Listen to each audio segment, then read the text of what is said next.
ఎందుకంటే ఈ రాజా సింగ్ అనేది కులమతాల చిచ్చు పెట్టే నాయకుడిలాగా ఎదుగుతున్నాడు. కులమతాలతో పేరు తెచ్చి ఇప్పుడు పాలిన నవాబులు పాలిన హైదరాబాద్లోనే పెరిగి కులమతాలతో చిచ్చులు పెట్టే పొగాన్ని ఏర్పాటు చేసుకున్నాడు ఆయన.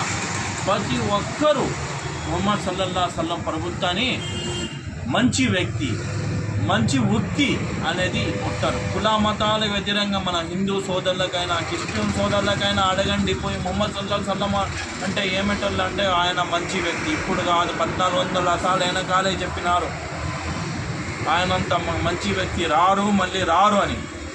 ఈ రాజా సింగ్ చెడి నా కొడుకు, గలీజ్ నా కొడుకు, కుక్క నా కొడుకు నోటికి అడ్డం వచ్చినట్టు ఖబర్దార్ రాజా సింగ్, మా ప్రవక్త గురించి ఏమైనా మాట చెప్తే నాలుక కోస్తామని మేము నీకు కద్రిలో నువ్వు ఎక్కడున్నా మేము పెట్టేది లేదని మా ప్రవక్త గురించి నువ్వు ఏమైనా తప్పు వాకాలు చేసావంటే నీకు పుట్టగతులు ఉండవు.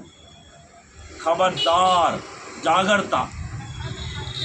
రాసింగ్ నువ్వు ఒక ఎమ్మెల్యేగా ఉండి నువ్వు ఇట్లా కుల మతాల చిచ్చు పెట్టే రకంగా ప్రవక్త గురించి ఎలా చెప్పగలవయ్యా నువ్వు? ఎవరే నీకు ఎమ్మెల్యే సీట్ ఇచ్చింది అసలుకి? నువ్వు బీజేపీ కుక్కవియా? నువ్వు బీజేపీ కుక్కవి నువ్వు?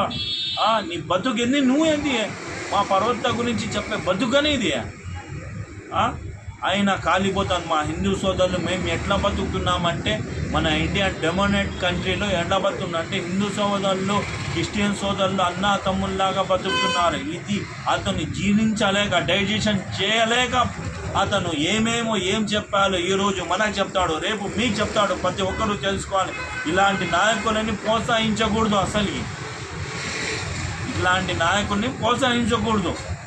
వీడు రాజా సింగా, వీని పేరు రాజునా? రాజు పాలన అంటే ఈ పేరుకి వానికి అర్థమే లేదు.